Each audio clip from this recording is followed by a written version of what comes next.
¿Por qué existe la conciencia? Vistas, sonidos, olores, texturas, la calidez del amor, el aguijón de la tristeza. ¿Por qué y cómo experimentamos todo esto? Hemos cartografiado el universo observable. Hemos medido galaxias, partículas subatómicas y campos invisibles. Hemos mapeado con precisión cada región del cerebro humano, neurona por neurona, sinapsis por sinapsis. Incluso hemos entrenado máquinas capaces de hablar, razonar y comportarse como nosotros. Y sin embargo seguimos sin comprender lo más básico de nuestra propia existencia. ¿Por qué hay algo que se siente como estar vivo? ¿Por qué hay una experiencia subjetiva detrás de esos ojos? ¿Por qué existe una historia personal que parece persistir a lo largo del tiempo? Esta pregunta ha acompañado a la humanidad desde siempre.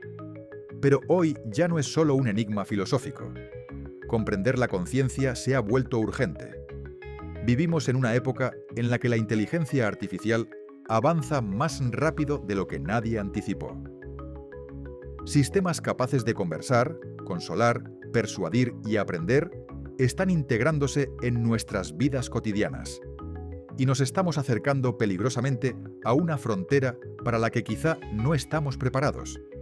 La posibilidad de crear algo que parezca consciente. Algo que podría transformar el mundo, o destruirlo. Pero aquí surge una paradoja inquietante. Si ni siquiera somos capaces de explicar con claridad qué es la conciencia humana, ¿cómo sabríamos reconocerla en una máquina? Para entender por qué este problema sigue abierto, debemos retroceder varios siglos. En el siglo XVII, el filósofo francés René Descartes intentó encontrar una certeza absoluta en un mundo lleno de dudas, ilusiones y engaños. Su conclusión fue célebre. Pienso, luego existo. La idea era aparentemente sólida. Si puedo dudar de todo, incluso de mis sentidos, entonces debe existir algo que duda, una mente, un yo pensante. Durante siglos, esta frase se convirtió en el punto de partida de la filosofía moderna. Parecía ofrecer un ancla firme, la conciencia como prueba irrefutable de la existencia. Pero cuanto más profundamente analizamos esta afirmación, más frágil comienza a parecer. Porque la pregunta decisiva aparece de inmediato. ¿Qué es exactamente un pensamiento? ¿Es una experiencia consciente en sí misma? ¿O es simplemente un proceso físico que ocurre en el cerebro? Y si pensar prueba que existimos, necesitamos entender qué significa realmente pensar. Durante mucho tiempo, asumimos que pensamiento y conciencia eran inseparables. Pero la ciencia moderna ha empezado a desmontar esa intuición. Gran parte de lo que hacemos ocurre sin que seamos conscientes de ello. Retiramos la mano de una estufa caliente antes de sentir dolor. Nuestro corazón late sin pedirnos permiso. Respiramos, parpadeamos y reaccionamos ante peligros antes de que nos demos cuenta. Incluso procesos complejos, como formar frases, suceden sin que sepamos de antemano qué palabra vendrá después. El cerebro actúa primero. La experiencia consciente llega después. Esto plantea una cuestión fundamental. Si pensamientos, decisiones y acciones pueden ocurrir sin conciencia, entonces la conciencia no puede reducirse simplemente a pensar. Y si no es pensar, ¿qué es exactamente? Para responder a esta pregunta, necesitamos ampliar la mirada. Más allá del ser humano, más allá de la filosofía clásica. Porque si la conciencia no es exclusiva del pensamiento humano, entonces quizá nunca lo fue. Durante mucho tiempo nos contamos una historia cómoda. La conciencia era exclusivamente humana. Los animales reaccionaban. Nosotros experimentábamos. Pero esa frontera comenzó a desmoronarse. Hoy sabemos que muchas especies son capaces de resolver problemas complejos, planificar acciones futuras y adaptarse a situaciones nuevas de forma flexible. Cuervos que arrojan piedras en recipientes con agua para elevar el nivel y alcanzar el líquido. Pulpos que desenroscan frascos para obtener alimento. Elefantes que parecen reconocerse en el espejo. Animales que muestran duelo, cooperación y aprendizaje social. Estos comportamientos no son simples reflejos automáticos. Implican memoria, anticipación y toma de decisiones. Entonces surge una pregunta incómoda. Si pensar y resolver problemas no es exclusivo de los humanos, ¿por qué lo sería la conciencia? ¿Hay algo que se sienta al ser un cuervo, al ser un elefante o incluso un pulpo?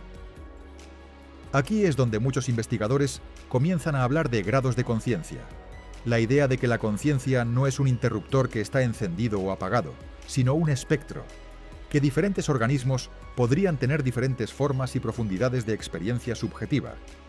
Tal vez un animal no sea consciente como un humano, pero eso no implica necesariamente que no sea consciente en absoluto.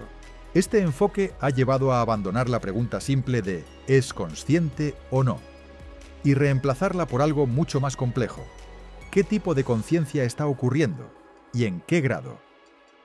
Desde esta perspectiva, la conciencia puede expandirse, reducirse o fragmentarse. La vemos cambiar cuando dormimos, soñamos, despertamos, meditamos o somos anestesiados. La vemos alterarse en estados cercanos a la muerte o bajo sustancias psicoactivas. Incluso en una misma persona, la conciencia no es estable ni uniforme. A veces es clara, a veces confusa, a veces prácticamente inexistente. Esto sugiere algo inquietante.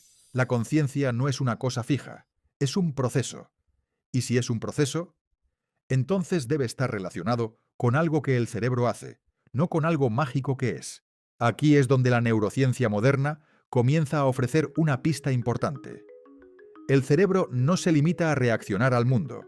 Construye modelos, modelos del entorno, modelos del cuerpo, modelos de lo que está ocurriendo ahora mismo. Y, de manera crucial, también construye un modelo de sí mismo. Desde esta perspectiva, la mente no es una sustancia separada del cuerpo. No es un alma flotando dentro del cerebro. Es información. Información que se procesa, se actualiza y se reorganiza constantemente. Lo que llamamos mente es el conjunto de modelos que el cerebro utiliza para predecir, controlar y regular su propio comportamiento. Y uno de esos modelos es especialmente importante. El modelo de la atención. Cuando el cerebro se enfoca en algo, un sonido, un pensamiento, una sensación, no solo procesa esa información, también genera una representación simplificada de ese proceso. En otras palabras, el cerebro sabe que está prestando atención. Este esquema no describe neuronas ni sinapsis. Es tosco, incompleto y profundamente abstracto. Pero cumple una función clave: permitir que el sistema se controle a sí mismo. Desde este punto de vista, la conciencia no sería una esencia misteriosa. Sería el resultado de un modelo interno que el cerebro construye sobre su propia actividad. Un resumen funcional de lo que está ocurriendo. Y aquí aparece una idea inquietante. Si la conciencia es un modelo, entonces no es una entidad sólida, es una descripción interna, una representación. Pero incluso si aceptamos esta explicación, incluso si asumimos que la conciencia es un modelo útil, todavía queda algo sin resolver, algo que ninguna teoría computacional parece capaz de explicar. Porque aunque entendamos cómo el cerebro se modela a sí mismo, aún no sabemos por qué ese modelo se siente como algo. Y ahí es donde todo vuelve a romperse. Hasta aquí, todo parece razonablemente coherente.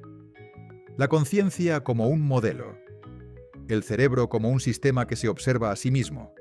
La experiencia consciente como una descripción interna simplificada de la atención. Pero hay un problema. Un problema que ninguna de estas explicaciones logra tocar realmente. Porque incluso si aceptamos que el cerebro construye modelos, incluso si aceptamos que el yo es una representación funcional, todavía no hemos explicado lo más importante. ¿Por qué se siente como algo? ¿Por qué este modelo interno no es simplemente información procesándose en silencio? ¿Por qué no son solo cálculos en la oscuridad? Hay una diferencia profunda entre describir un proceso y vivirlo. Podemos describir con precisión cómo ciertas longitudes de onda activan receptores en la retina. Podemos trazar las rutas neuronales que conducen esa información al cerebro visual. Pero nada de eso explica cómo se siente ver el color rojo. El rojo no es solo una longitud de onda, es una cualidad. Lo mismo ocurre con el sabor del café, el dolor de una pérdida o la calidez de un recuerdo de la infancia. Estas cualidades subjetivas, los componentes íntimos de la experiencia, reciben un nombre en filosofía: qualia. Son los ladrillos básicos de lo que significa experimentar. Y aquí es donde el lenguaje científico comienza a quedarse corto. Los qualia son profundamente personales. No puedo acceder a tu experiencia del rojo. No puedo sentir tu tristeza. No puedo saber cómo suena una canción dentro de tu mente. Asumimos que compartimos experiencias similares porque usamos las mismas palabras. Pero esa suposición nunca puede comprobarse. Tal vez lo que yo llamo rojo es lo que tú experimentarías como verde. Tal vez nuestras experiencias internas son radicalmente distintas, pero nunca lo sabremos. Desde fuera, el mundo es medible, objetivo y compartido. Desde dentro, la experiencia es privada, irrepetible y aislada. Y ninguna resonancia magnética, ninguna ecuación, ningún modelo computacional parece capaz de cruzar ese abismo. La ciencia puede explicar qué ocurre cuando experimentamos algo, pero no por qué hay experiencia en absoluto. Este es el núcleo del llamado problema difícil de la conciencia. No se trata de cómo el cerebro procesa información, ni de cómo produce comportamientos complejos. Se trata de algo mucho más elemental. ¿Por qué todo ese procesamiento viene acompañado de una experiencia subjetiva? ¿Por qué no somos sistemas que funcionan perfectamente, pero vacíos por dentro? Aquí es donde muchas teorías se detienen. No porque sean incorrectas, sino porque parecen incapaces de avanzar más. Y quizá eso no sea una limitación temporal. Quizá sea una limitación fundamental. Llegados a este punto, algo empieza a resultar evidente. La conciencia no encaja cómodamente en nuestras categorías científicas actuales. No es claramente física, pero tampoco parece algo separado del cerebro. No es una sustancia, pero tampoco es solo una función. Es, al mismo tiempo, lo más familiar y lo más extraño que conocemos. Y cuanto más la analizamos, más parece escapar. Tal vez el error ha sido intentar resolver la conciencia como si fuera un problema más, como si bastara con suficientes datos, mejores escáneres o modelos más sofisticados. Pero puede que la conciencia no sea algo que se resuelve, sino algo que se explora. Un límite inherente al hecho de que somos, a la vez, el observador y el objeto de estudio. Intentamos comprender la mente, desde dentro de la mente, y quizá por eso, cuando la ciencia examina la conciencia con mayor detalle, algo empieza a dejar de encajar. Hemos recorrido muchas ideas, teorías científicas, modelos del cerebro, intentos de explicar qué es la conciencia y por qué existe. Y sin embargo, llegados a este punto, algo queda claro. No tenemos una respuesta definitiva. Podemos describir procesos, construir modelos y mapear funciones, pero cuando intentamos explicar por qué todo eso se siente como algo, el lenguaje empieza a fallar. Quizá eso no sea un error, quizá sea una señal, porque la conciencia no parece encajar cómodamente en nuestras categorías actuales, y cuanto más la examinamos con las herramientas de la ciencia, más evidente se vuelve que apenas estamos rozando la superficie. En el próximo vídeo continuaremos este viaje. Hablaremos del yo, de la identidad personal, de la experiencia subjetiva, y de una pregunta cada vez más urgente. ¿Qué ocurre cuando intentamos reproducir todo esto en máquinas? Si te interesa explorar estos temas con calma, rigor y sin respuestas fáciles, este es el tipo de contenido que publico en el Laboratorio de Darwin. Aquí analizamos la mente humana, la conciencia y las ideas que incomodan, no para cerrarlas, sino para entender mejor por qué siguen abiertas. Si quieres acompañarme en la segunda parte de este análisis, suscríbete al canal, porque cuando hablamos de conciencia, apenas hemos empezado a hacer las preguntas correctas.